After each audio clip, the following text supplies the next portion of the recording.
when I was tapped on the shoulder by an office person from Wilson's office. He had been given the order to go shut them down, is what I was told by somebody who was there. And so I said, as I was still directing them, I said, now? And he said, yes, now. So I cut them off and walked over to the Capitol Police, and I asked what was the problem. And she said, this is considered an act of demonstration, and we don't allow demonstrations inside the Capitol.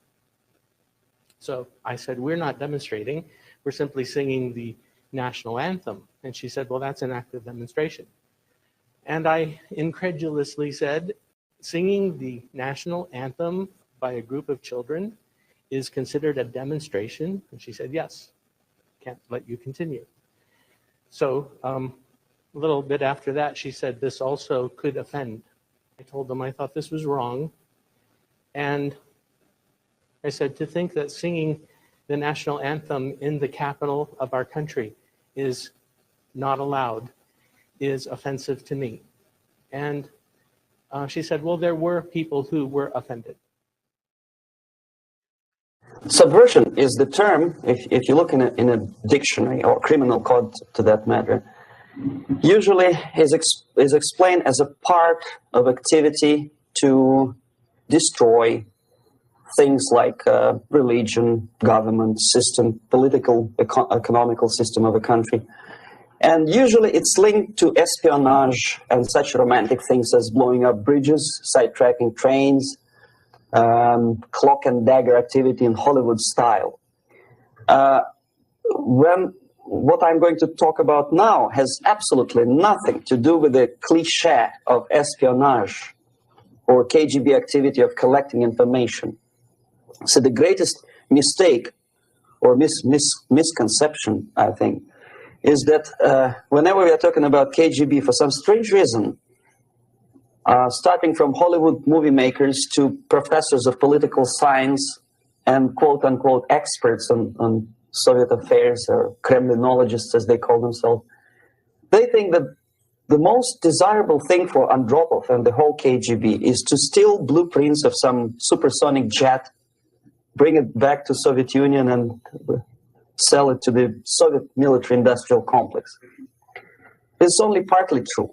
If we take the whole time, money, and manpower that the Soviet Union and KGB in particular spends outside of USSR border, we will discover, of course there are no official statistics unlike with CIA or FBI, that the espionage as such occupies only 10 to 15% of money, time, and manpower. 15% of the activity of KGB. The rest, 85%, is always subversion. And unlike a dictionary of English, Oxford Dictionary, subversion in Soviet terminology means always a destructive, aggressive activity aimed to destroy the country, nation, or geographical area of your enemy. So there's no romantics in there, absolutely. No blowing up bridges, no microfilms in Coca-Cola cans, nothing of that sort. No James Bond nonsense. It's most of this activity is overt, legitimate, and easily observable if you give yourself time and trouble to observe it. But according to the law and law enforcement systems of the Western civilization, it's not a crime. Exactly, because of misconception, manipulation of terms. We think that subverter is a person who is going to blow up our beautiful bridges. No, subverter is a student who comes for exchange, a diplomat, an actor, an artist, a journalist like myself was 10 years ago. Now, subversion is an activity which is a two-way traffic. You cannot subvert an enemy which doesn't want to be subverted. If you know history of Japan, for example, before 20th century, Japan was a closed society.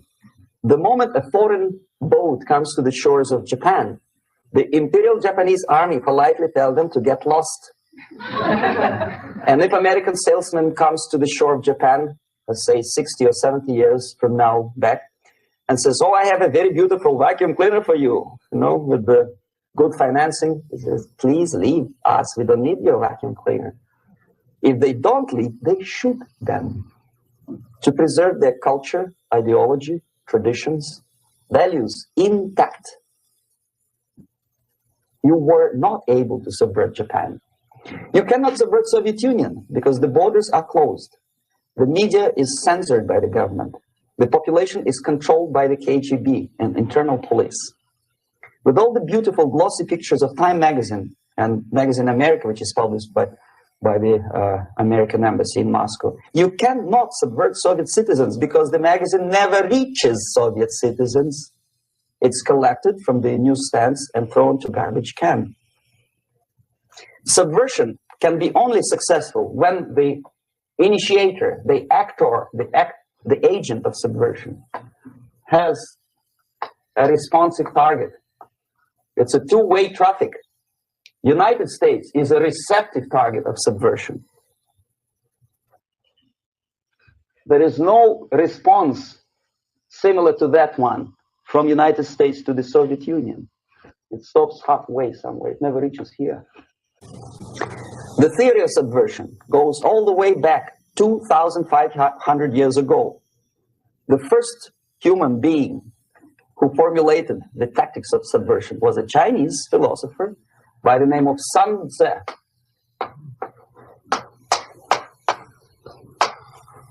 To 2,500 years BC. He was an advisor for several imperial courts in ancient China. And he said, after long meditation, that to implement state policy in a warlike manner, it's the most counterproductive, barbaric, and inefficient to fight on a battlefield. You know that war is continuation of state policy, right? So if you want successfully to implement your state policy and you start fighting, this is the most idiotic way to do it.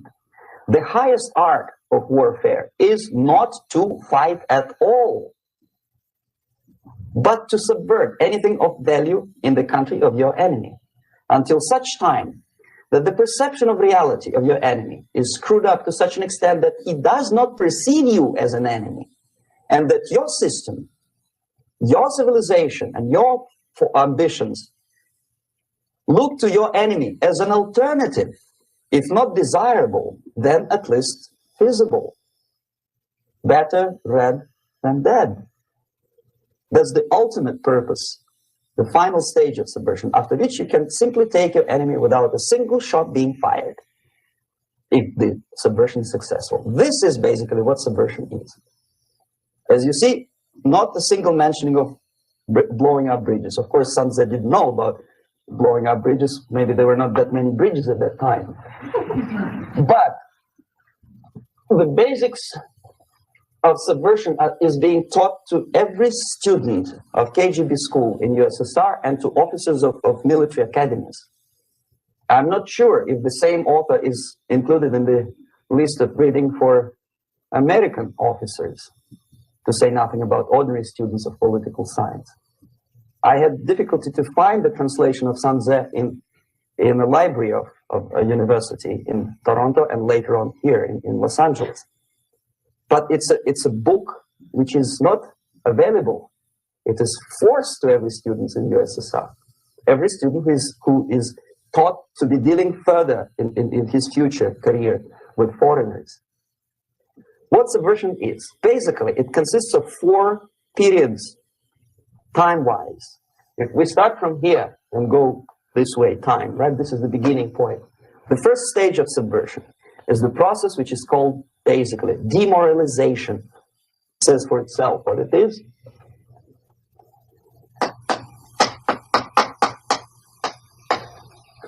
It takes from, say, 15 to 20 years to demoralize a society. Why 15 or 20 years?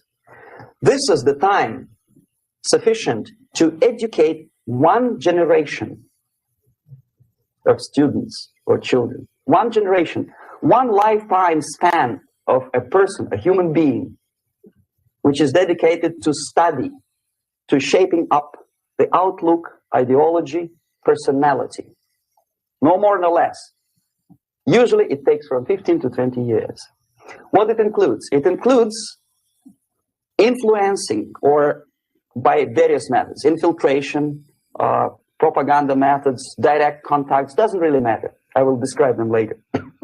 Of various areas where public opinion is formulated or shaped: religion, educational system, social life, administration, law enforcement system, military, of course, and labor and employer relations, economy. Okay, 5 areas. I will not write them down because we'll not have enough space. Sometimes when I describe all the methods, students ask me question, are you sure this is the result of the Soviet influence? Not necessarily. You see, the tactic of subversion, about which I'm talking, is similar to the martial art, the Japanese martial art. If some of you are familiar with that tactic, probably you will remember that if an enemy is bigger and heavier than yourself, it would be very painful to resist his direct strike. If a heavier person wants to strike me in the face, it would be very naive and counterproductive to stop his blow. The Chinese and Japanese judo art tells us what to do.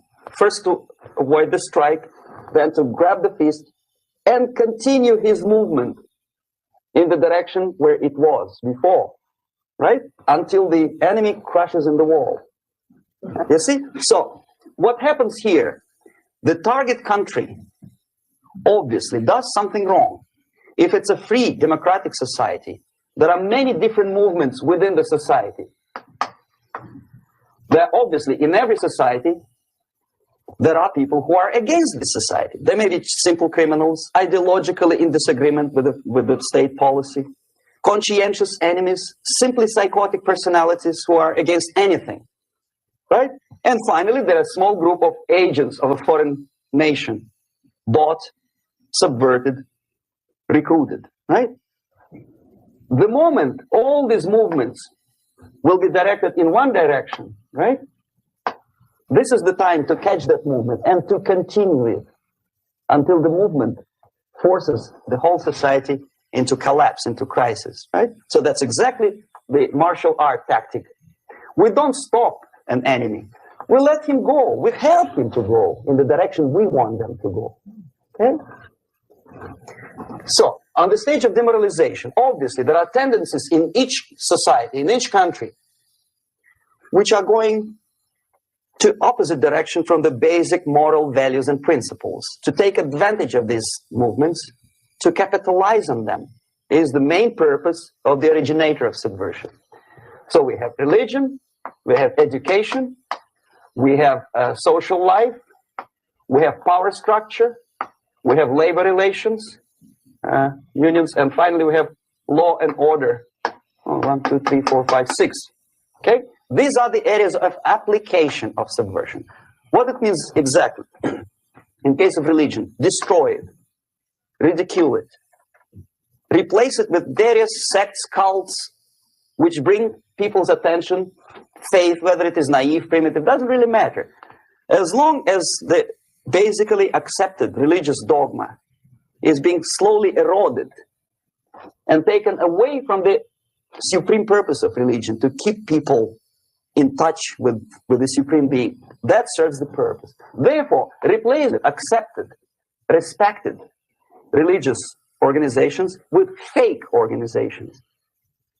Distract people's attention from the real faith and attract them to various different faiths. Education.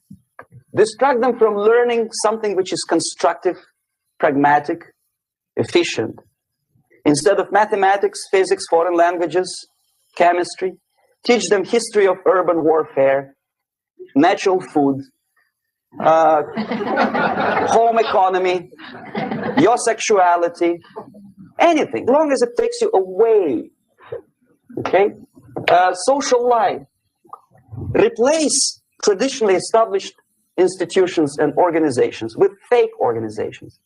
Take away the initiative from people. Take away the responsibility from naturally established links between individuals, group of individuals, and society at large, and replace them with artificially, bureaucratically controlled bodies. Instead of social life and friendship between neighbors, establish social workers institutions. People who are on payroll of whom? Society? No, bureaucracy. The main concern of social workers is not your family, not you, not social relations between groups of people. The main concern is to get the paycheck from the government. What will be the result of their social work doesn't really matter. They can develop all kinds of concepts to show to the government and to the people that they're useful. Okay, away from the natural links, power structure. Okay, the natural bodies of administration, which are traditionally either elected by people at large or appointed by elected leaders of society, are being actively substituted by artificial bodies.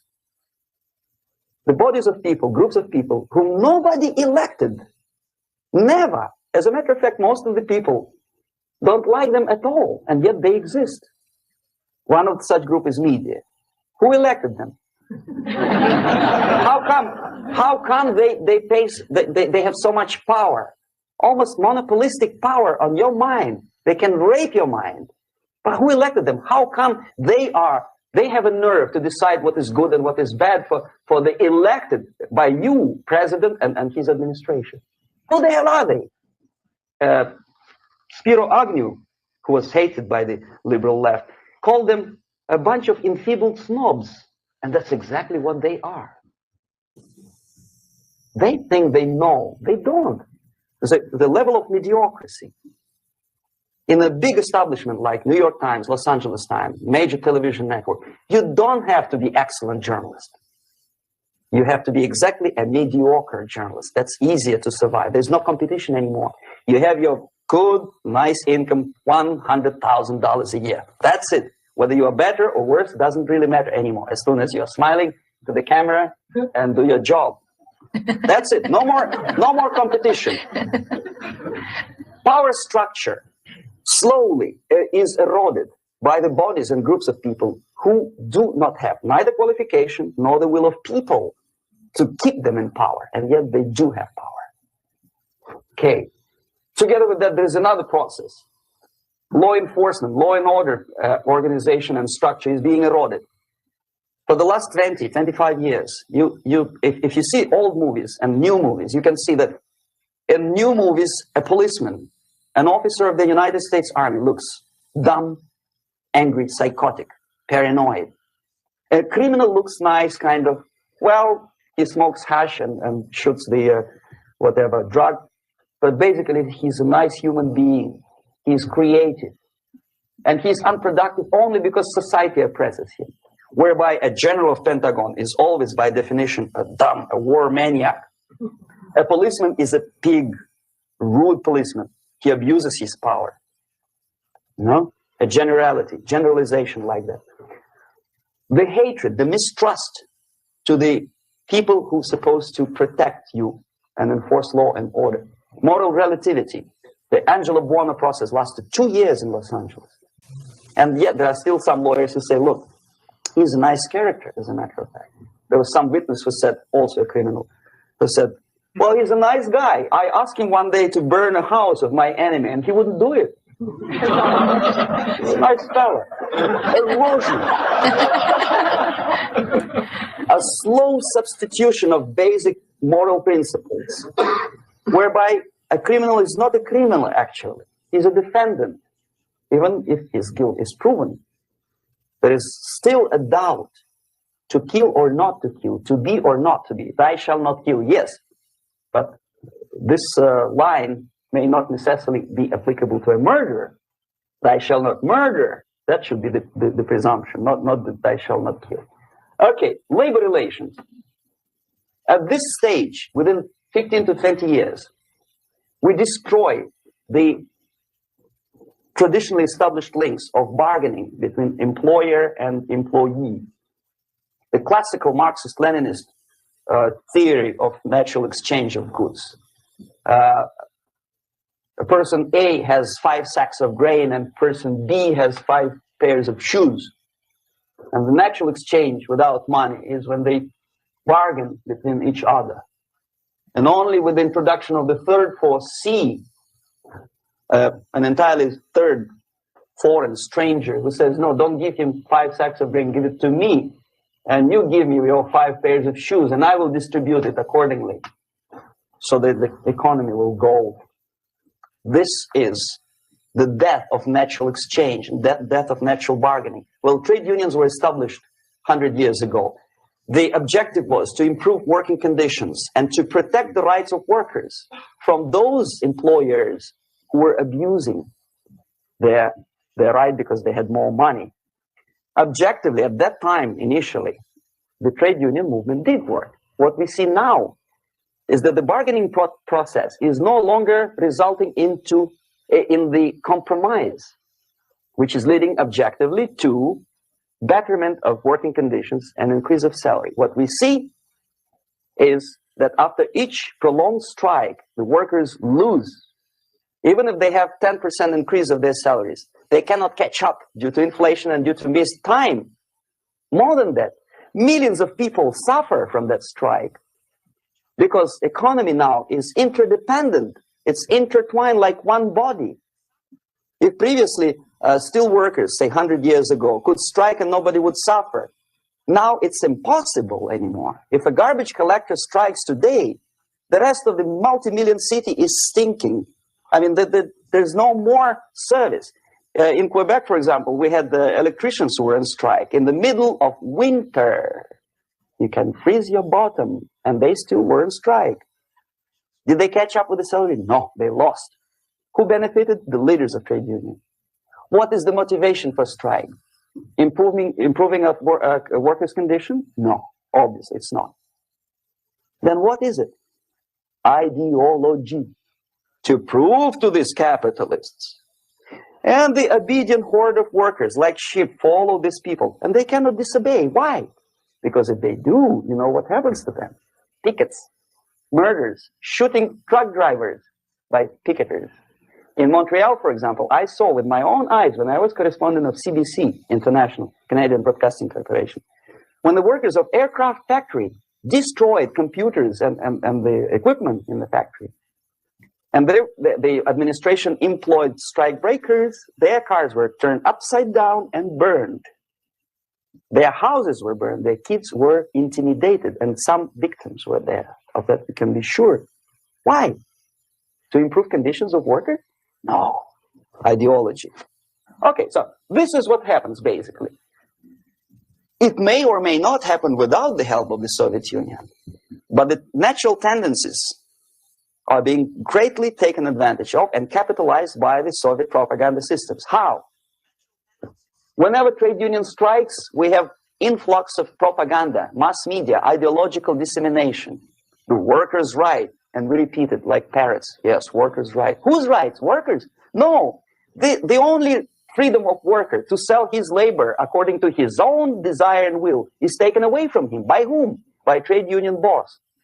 Unlimited power is given, responsibility. I want to sell my labor not for $2.50 an hour, but for $2. I don't have right. My freedom is denied to me. I know that if I sell my work for $2 an hour, not for $3 an hour, I will compete better with the other guy who is lazy and more greedy. I don't need $3. I need only $2. No, I was made to believe by media, by business, by advertising agencies that I need more and more and more. Have you ever heard any advertising on TV to consume less? No. No way. Whether you need a 6-cylinder car or not, you have to buy it. And hurry up. When I was driving here on the local radio station, an excited announcer said, "You hurry up, rush and save, save, save. There's a pantyhose sale." Save. By buying more. Of course, it would be too naive to expect that KGB makes that advertising agency to do such a crazy commercial. No, of course not. But what we did when I was working for Novosti Press, we would snow plow editorial offices, student organizations, religious groups with literature of class struggle, if not directly Marxism-Leninism propaganda, then a propaganda of legitimate aspirations of working class, betterment of life, equality, mind you. President Kennedy once said, we will make America to believe that people are born equal. Are people born equal? Is there any mentioning in the Bible or any other holy scripture in any religion, if you don't believe me, go to the library and check it. There is not a single word about equality, just the opposite. By your deeds, God will judge you. What you do is important, the merit of your personality. You cannot legislate equality. If you want to be equal, you have to be equal. You have to deserve it. And yet we build our society on the principle of equality. We say people are equal. We know it is false. It's a lie. Some people are tall and stupid. Others are short, bold, and clever.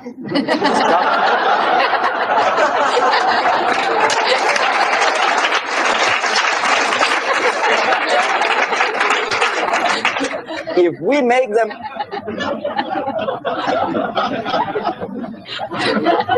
make them equal by force, if we put the principle of equality in the basis of our socio-political structure, it's the same thing as building a house on sand. Sooner or later, it will collapse, and that's exactly what happens. And we, as Soviet propaganda makers, are trying to push you in the direction which you go yourself. Equality, yes, equality. People are equal. Land of equal opportunities. Is it true or not? Think about it. Equal opportunities. Should there be equal opportunities? For me and for a lazy bastard who come here from some other country and immediately registers as a welfare recipient benefits? I never received a single dollar. No, sorry, I did receive once. But I never applied for welfare. For the 13 years, I took any job. Security guard, journalist, taxi driver, anything. Well, I was restless, but some people don't like it. They immediately. So why should we have equal opportunities? Why? The equal opportunity to excel. Equal opportunity in equal circumstances, yes, but we know people are different. To excel, yes, provided we reach the same level of excellency, perfection, which is hypothetical, distant future. Yes, maybe. But we know perfectly well that even with the best intentions, people could not be equal. Why should we have equality in the, say, legal system? Myself, I'm considering myself a law-abiding citizen, and a person who comes here to rob and shoot, say, the United States administration under Carter, imported thousands of Cuban criminals. They were non-criminal, yet they were accepted. Do you think it's fair if myself and my wife from Philippines, who work like a, horse as a lab technician in a hospital, should have the same rights as a criminal from Cuba? Why? And yet we repeat as parrots, equality, equality, equality. And the Soviet propaganda system helps us to believe that equality is something which is desirable. Democracy, as it was established by fathers of this country, of this system in the last century, is not equality. It's the system where different people, unequal people, have a chance to survive and help each other in constant competition, in constant perfection. Not inequality, which is superimposed from a godfather or a nice person in Washington, D.C. And the absolute equality exists in Soviet Union, quote-unquote equality. Everybody is equal in dirt, except some people are more equal than the others in Politburo.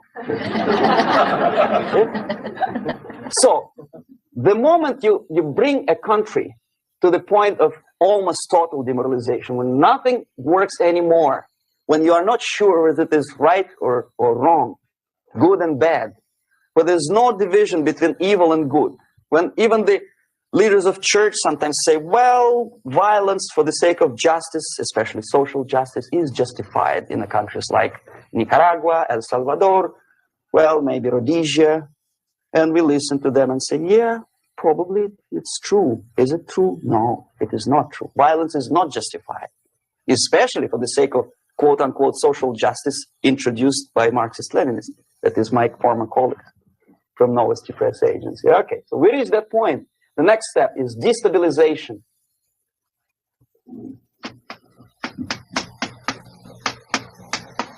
Again, this word says for itself what it is. To destabilize all the relations, all the accepted institutions and organizations in a country of your enemy. How you do it? You don't have to send up a battalion of KGB agents to blow up bridges. No, you let them do it themselves. The area of application is, again, it's narrower now, not like the previous case. The overt legitimate actions of the KGB in this case would be hardly noticeable.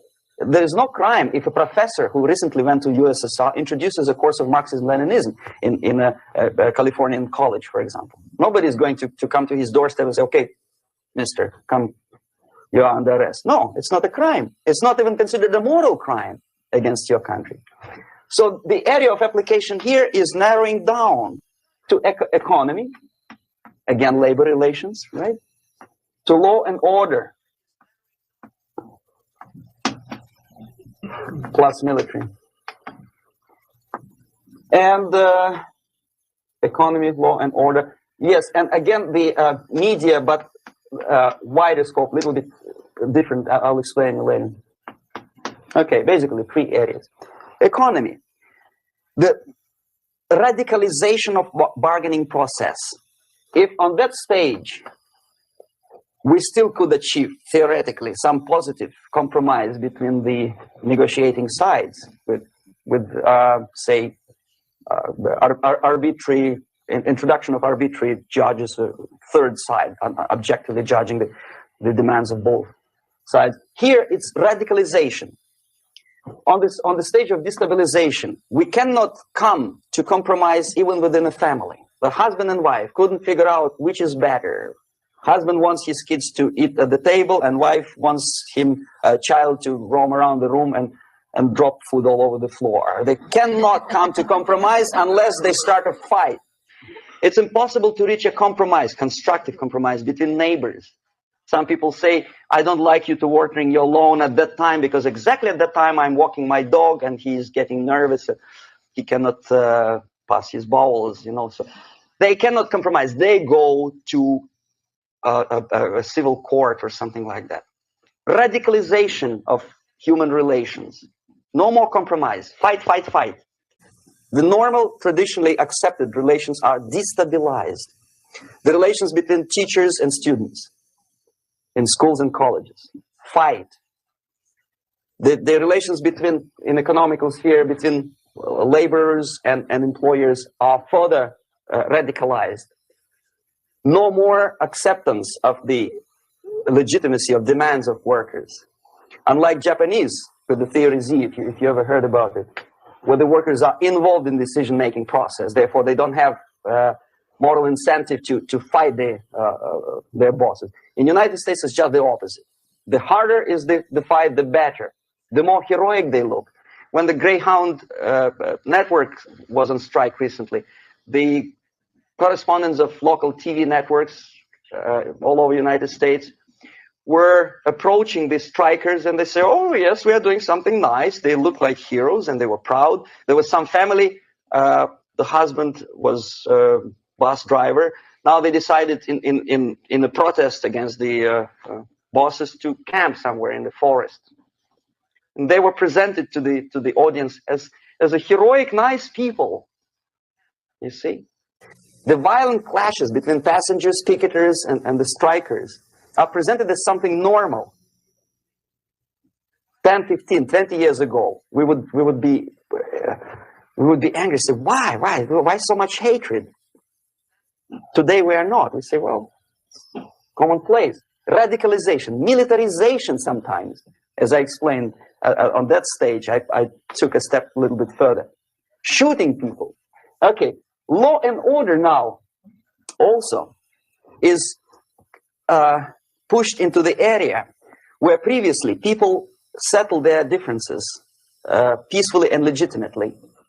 Now we are getting with this court cases in the smallest irrelevant cases. We cannot solve our problems anymore. The society at large becomes more and more antagonistic between individuals, between groups of individuals, and the society at large. The media puts himself in the opposition to the society in general, at large, separate, alienated. Okay? On that stage, you remember I was talking a couple of hours ago about the sleepers.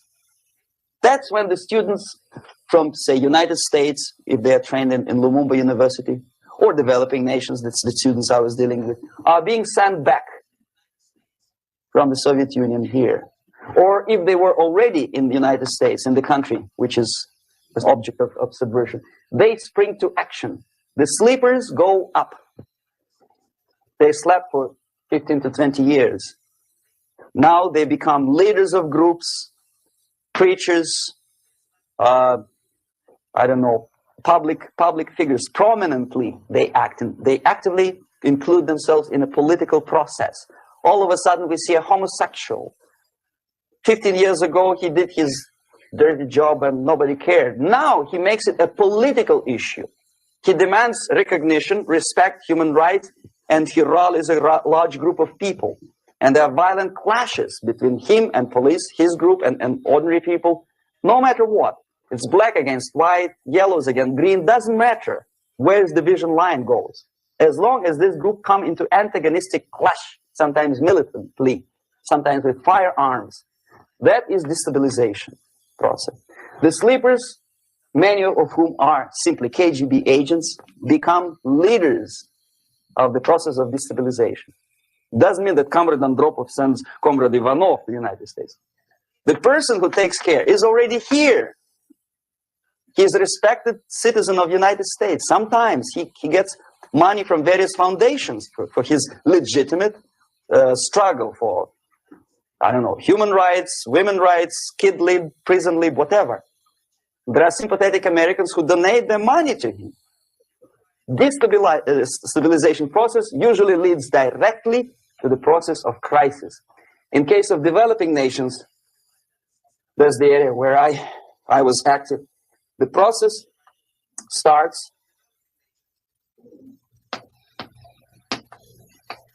when the legitimate bodies of power, the social structure collapse. It cannot function anymore.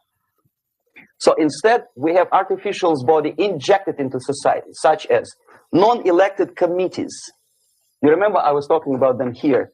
Social workers who are not elected by people, media who are self-appointed rulers of your opinion, some strange groups which claim that they know how to lead society forward. They don't usually. All they care is how to collect donations and sell their own concocted ideology, mixture of religion and ideology. Here, we have all this artificial body claiming power. If the power is denied to them, they take it by force. In case of Iran, for example, all of a sudden we have revolutionary committees. What kind of revolution? There was no revolution yet, and yet they had the committees. They were taking power of judgment. They had the power of execution. They had the power of legislation, and that they had the power of judicial. All of them combined in one person who is half-baked intellectual, sometimes graduated from Harvard University or Berkeley. He comes back to his country and he thinks that he knows the answer to all the social economical problems. Okay? Crisis is when society cannot function any more productively. It collapses, obviously. That's the word for crisis. So therefore, the population at large is looking for a savior. The religious groups are expecting a messiah to come. The workers say, we have family to feed. Let's have a strong government, maybe socialist government, centralized. When somebody put the employers on their place and Let us work. We are sick and tired of going to strike and missing overtime and all that stuff. We need some strong man, strong government, a leader, a savior is needed. Population is sick and tired already. And here we are. We have a savior. Either a foreign nation comes in, or the local group of leftists, Marxists, no matter what they call themselves, Sandinista, a reverend or some sort, Bishop Muzureva, like in Zimbabwe, doesn't matter. A savior comes and says, I will lead you. So we have two alternatives here. Civil war and invasion. Okay? See how it goes? Civil war, we know what it is. Lebanon is the best example. The civil war, which was artificially implanted in Lebanon by injection of force of PLO, Palestinian Liberation Organization. Invasion we had in many other countries like Afghanistan, name any East European country, it was invaded by the Soviet army. But the result is the same. The next stage is normalization. Normalization is a very ironic word, of course. It is borrowed from 1968 situation in Czechoslovakia, when the Soviet propaganda and after them New York Times declared the country is normalized. The tanks moved into Prague, so there's no more Prague Spring, there's no more violence, normalization. At that stage, the self-appointed rulers of the society don't need any revolution anymore. They don't need any radicalism anymore. So this is the reverse from destabilization. Basically, it is stabilizing the country by force. So all the sleepers and activists and social workers and liberals and homosexuals and professors and Marxists and Leninists are being eliminated physically sometimes. They've done their job already. Okay? They are not needed anymore. The new rulers need stability to exploit the nation, to exploit the country, to take advantages of the victory. Okay? So no more revolutionaries, please. And that's exactly what happens in a number of countries. You remember Bangladesh? This is the crisis in which I was instrumental. First, they had Mujibur Rahman. In 1971, he was the leader of People's Party, Awami League, with mustache like Stalin. He was in Russia many times.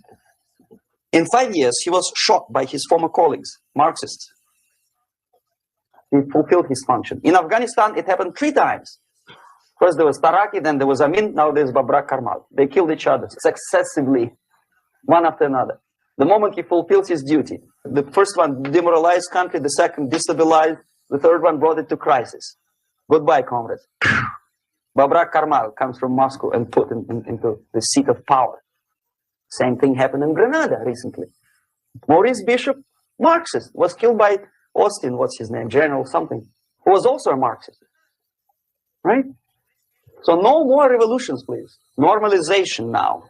From now on, no more strikes, no more homosexuals, no more women lib, no more kid lib, no more lib, period. Good, solid, democratic, proletarian freedom. That's it. Now, to reverse this process takes enormous effort. When today, United States had to invade Grenada to reverse the process of subversion. Some people say, boy, this is not good, it's not kosher to invade the beautiful country, island of Grenada. Well, why didn't you stop the process here when Grenada was just approached by leftists? Why not to prevent Maurice Bishop to come in power in the first place? Did Grenadians want him? Very questionable. They didn't know who was Maurice Bishop in the first place. He came to power by coup d'etat himself. Okay? No, we let the situation develop further and further and further until the crisis and normalization very soon. And then the United States decided to invade country, discovering that the country was absolutely a military base for the Soviet Union. Of course, it's a drastic measure. Of course, it's a pity that Marine Corps had to lose, what, 17 lives. Very bad. Why not to stop the process before it comes to crisis? Oh, no, intellectuals will not let you. It's interference into domestic affairs. They're very careful not to let American administration to interfere in domestic affairs of Latin American countries. They don't mind Soviet Union interfere in these affairs. Okay. So to reverse this process from here, it takes only and always military force. No other force on earth can reverse this process at this point.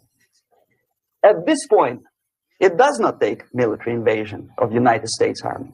It takes strong action, like in Chile, a CIA covert involvement to prevent the savior from outside to come into power and to stabilize country before it erupts into civil war. Okay, support the right-wing conservative forces. Buy money, buy crooks or love, doesn't matter. Stabilize the country. Don't let the crisis develop into civil war or invasion. Oh no, your liberals will say it's against the law. The Congress will not appropriate money for covert actions of CIA. Why not? Should we wait till the normalization come and Soviet tanks land in Los Angeles airport? Now, at that point, at the point of destabilization, also the process could be reversed. Again, easily than this. No CIA involvement at this point. You know what it takes here? Restriction of some liberties for small groups which are self-declared enemies of the society. As simple as that. Oh no, the media and liberals will tell you this is against the American Constitution. How can we, by force, deny the civil rights to criminals, for example? It's not good. Okay? So we allow them to, okay, if you allow the criminals to have civil rights, go on and bring the country to the crisis. This is a bloodless way to do. Curb the rights. I mean, not to put them in prison. No, I'm not talking about putting all the gays from San Francisco in the concentration camp. Do not allow them to take political force. Do not elect them to the seats of power, whether it is municipality level, state level, or federal level. It has to be beaten in the heads of American voters that a person like that in the seats of power is an enemy. Do not be afraid of this word. It is an enemy. If he's not an enemy here, he will be here. Later on, he will be shot, of course. But at this point, he is an enemy. Okay? You are doing great service by denying him a right to capitalize on his own crazy ideas and become a powerful man, a man who uses the seat of power. Restriction of certain freedoms and permissiveness at that point would prevent sliding into crisis and probably will return the process of destabilization. To curb unlimited power, monopolistic power of trade unions here at that point would save economy from collapsing. To introduce a law to stop private companies of raping public opinion's mind in the direction of consumerism. No company must have a right to force you into buying more unless you want it.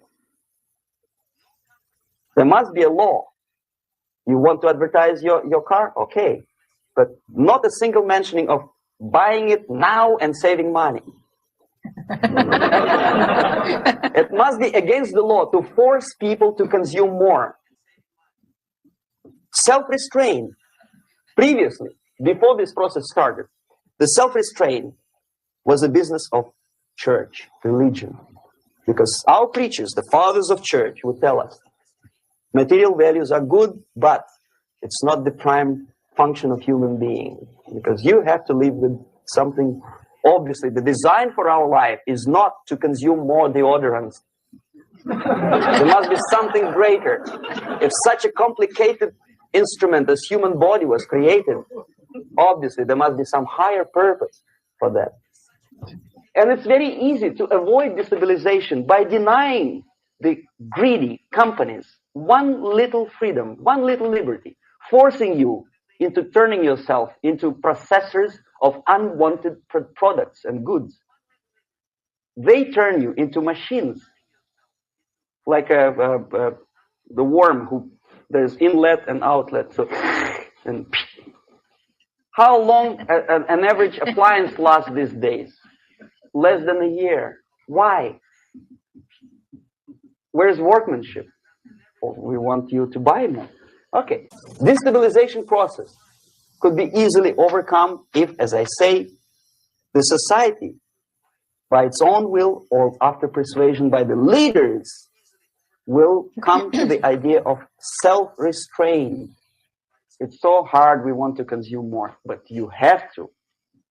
Unless you will come to this stage, when, as we say in Russia, if Sahara Desert ever becomes a communist state, there will be shortage of sand.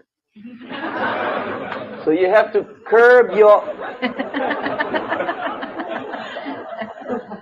You have to curb your expectations at this point before it's too late. But no, we don't want to do it. Demoralization process. Again, it's the easiest thing to reverse. First of all, by restricting import of propaganda. The easiest thing to do. Unlimited, unrestrained import of Soviet literature, Soviet journalists, giving Soviet propaganda and ideological agitators equal time on American TV network. It has to be stopped. And it's easy. They won't be offended, mind you. As a matter of fact, they will respect America more. But when my former colleague Vladimir Posner appears on Nightline and Ted Koppel asks him, well, Vladimir, what do you think about this? And what can he think? He is an instrument of propaganda. He thinks what Comrade Andropov tells him to think. He's just a nice, articulate mouthpiece of the Soviet subversion system. And Ted Koppel makes you believe that my friend Vladimir Posner thinks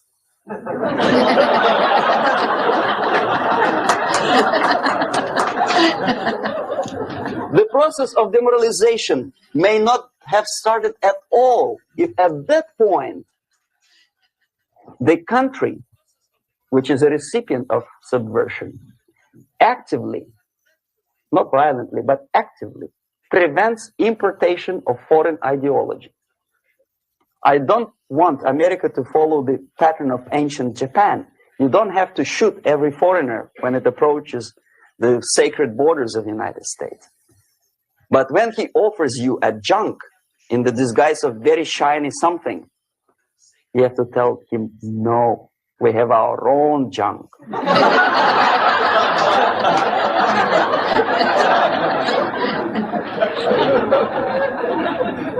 If at that point the society is strong, brave, and conscientious enough to stop importation of ideas which are foreign,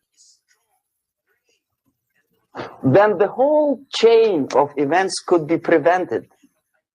Recently, I've been to Philippines, and I was shocked how in big cities like Manila, children listen to deafening music.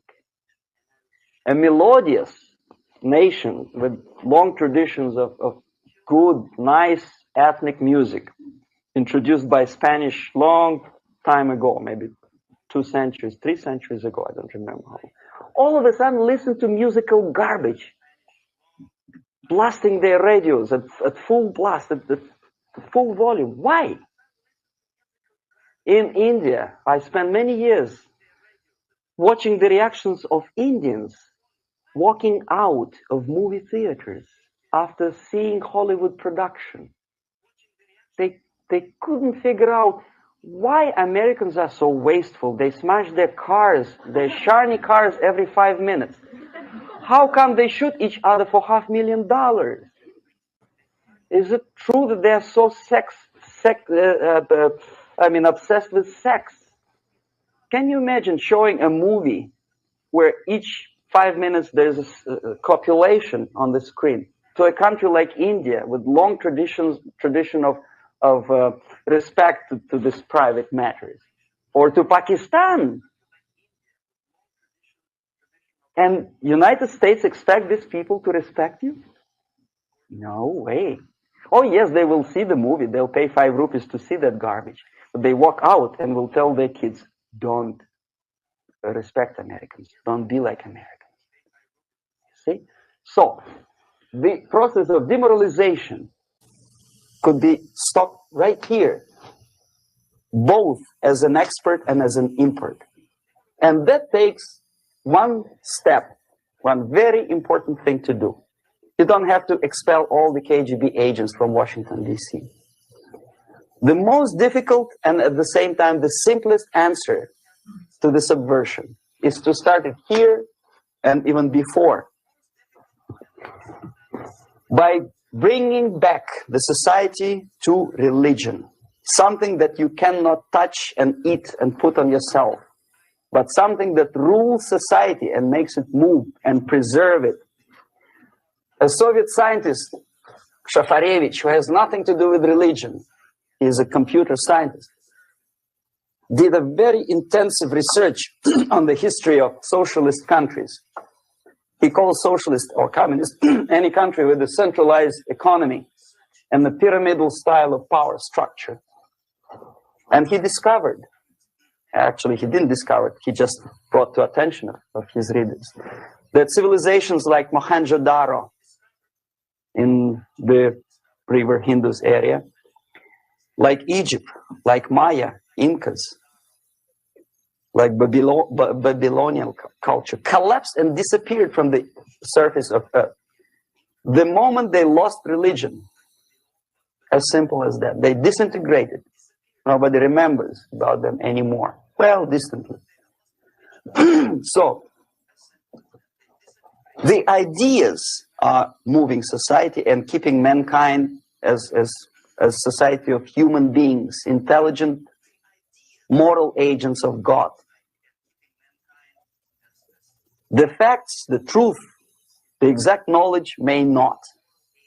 All the sophisticated technology and computers will not prevent society from disintegrating and eventually dying out. Have you ever met a person who would sacrifice his life, freedom, for the truth like that? This is truth. I never met a person who said, this is truth and I'm ready to shoot me. To defend the truth. Right? But millions sacrifice their life, freedom, comfort, everything for things like God, like Jesus Christ. It's an honor. Some martyrs in the Soviet concentration camp died. And they died in peace, unlike those who shouted, "Long live Stalin," knowing perfectly well that he may not live long. Something which is not material moves society and helps it to survive. And the other way around. The moment we turn into 2 by 2 is 4 and make it a guiding principle of our life, our existence, we die. Even though this is true, and this we cannot prove. We only can feel and have faith in it. So the answer to ideological subversion, strangely enough, is very simple. You don't have to shoot people, you don't have to aim missiles and Pershings and cruise missiles at Andropov's headquarters. You simply have to have faith and prevent subversion. In other words, not to be a victim of subversion.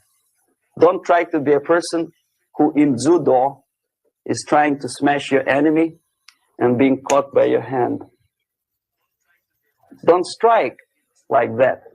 Strike with the power of your spirit and moral superiority. If you don't have that power, it's high time to develop it. And that's the only answer.